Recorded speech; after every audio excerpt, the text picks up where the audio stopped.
Life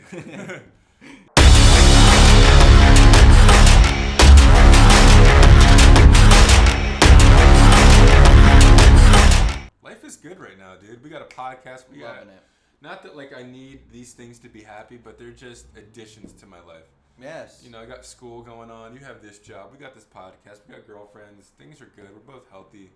Going to California next Yeah, he's going to California. photo shoot.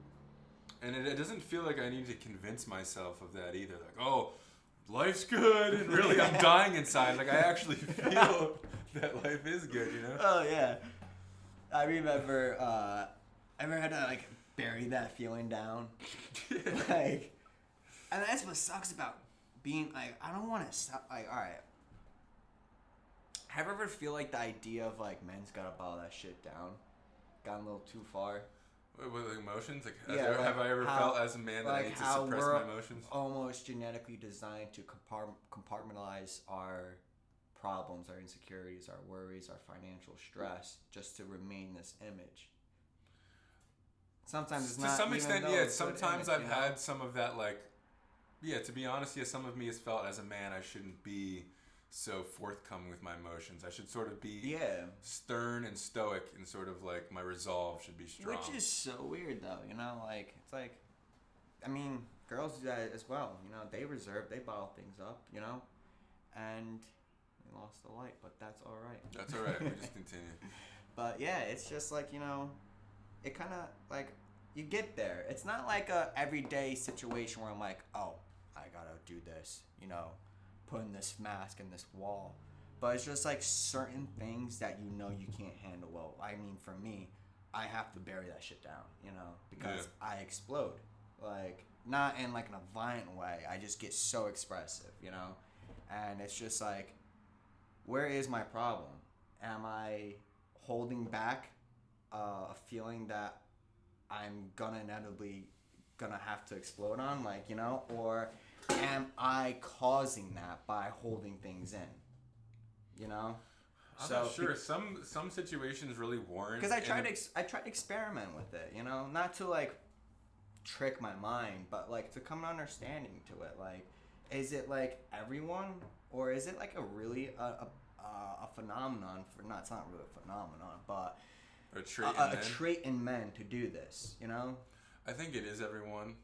I think, I don't know.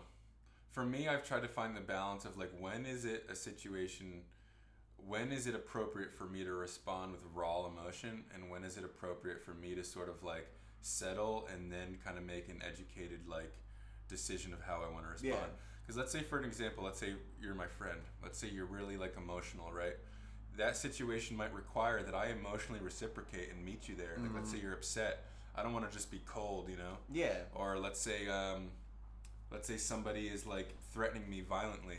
I might need to get angry immediately in that situation to protect myself.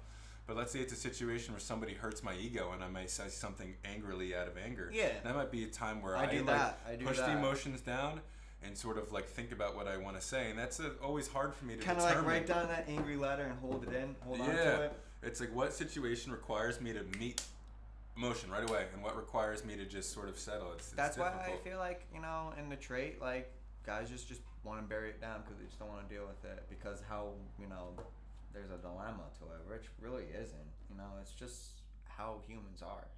You know, like, you deal with situations you don't know how to deal with, but it doesn't mean like, oh, I gotta bury it and never speak about it ever again. You know, it's like burying it, I feel like, is like storing it like a file. Like, I can't deal with this right now. I got so many things going on. I'm gonna file this, all right? Yeah. And I'm gonna circle back, take a 20 and circle back to it.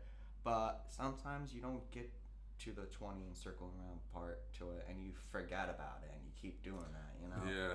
Because sometimes, like, I always like get into a situation where I explode. You know, I don't really try to say hurtful things, but sometimes the sentence structure or whatever I'm attacking becomes very hurtful and compromising, and I just feel like the biggest shithead afterwards. And I'm putting it on the table, you know, and like I don't have shame to it. I just have yet to understand how to deal with it. I'm not saying I need anger management. I'm just saying, like, You're human. when I get to that moment, I need to know where's my groundings. How can I ground this? See, this is really good that you're even there, because a lot of people aren't even awakened yet enough to even sort of like question these things about themselves. Yeah. There's some people that have been asleep all the way to their 60s, 70s, right before death, that have never even considered what's the most healthy spiritual way for me to address this situation. Those are kind of people I'm kind of targeting. Not like triggering, but like understanding it. How did they deal with it? Well, we're young, and this is a practice. I think it's a lifelong thing. Like, when have you ever gone to school and taken like there's no blueprint for this kind of stuff. No. There's no talk. Maybe there are classes. I don't know. I don't go to college, so I don't know. I guess in like if you're taking like philosophy or something, or psychology, not philosophy but psychology. Yeah. But yeah, it's just like I think this is par for the course for the human journey, trying to figure out like what's the best way to navigate through it. I definitely make a lot of mistakes. There's choppy waters, of course. I was just about to say, there's choppy waters. There's sometimes you don't know how to fucking get that cast out, that sail. So it's like lifeboat, you're gonna be like, yo, every man for himself sort of situation, where you're gonna start spouting off things, start compartmentalizing, start reserving things, But it's like, there's a line. That's what I'm talking about. Actually, this is what I'm talking about. It's that line of, am I ever gonna bring this stuff to the light and fix it, or am I always just gonna bring it back and keep doing it and creating? Ever saw Dr. Sleep? Mm-mm. No. Well, there's a part in this movie, if you haven't seen it, spoiler.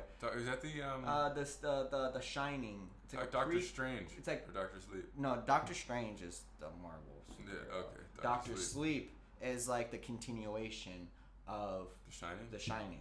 You were telling me about and this kid literally locks all those you remember that lady? Oh, that little kid, he grows up, yeah, right? That naked lady that comes out of the bathtub. Yeah. He literally locks it in a chest. He visions it, locks it in a chest, and stores it in the maze that the mother was running through. And, Jack Nicholson's character is running with the axe, And I was watching that scene, and it spoke to me, because it's like, the guy's hugging a bottle. He has trauma in his life, and he's compartmentalizing all that negativity.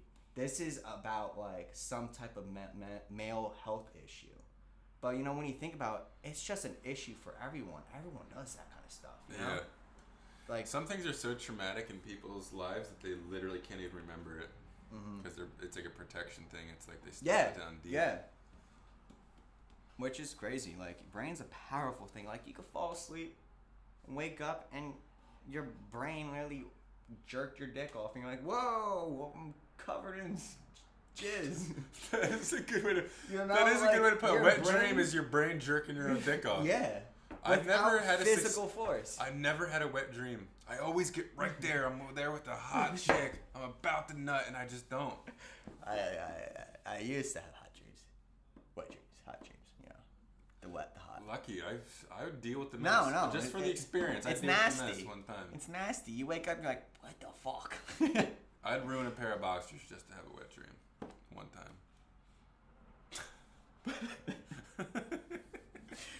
If you hold off, I think your brain actually does that to reload or something like that. I don't know. So if I just abstain from sex, eventually it'll happen? Yeah. Yeah, but I was a virgin for the first 17 years of my life, and it never happened.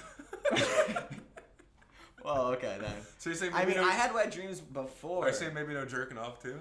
Yeah, like, try it. If you want to know that feeling, I say you explore about it. Maybe we could do a video about it. How you feel. Maybe it won't be good though, because maybe I'll end up like coming to some deep-seated fantasy of something weird in my dream, and like then I'll like be forced to look at something in myself.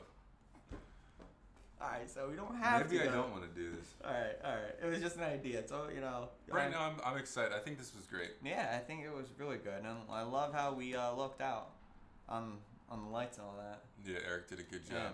So again, shout out to you, Eric. Thank you all for watching.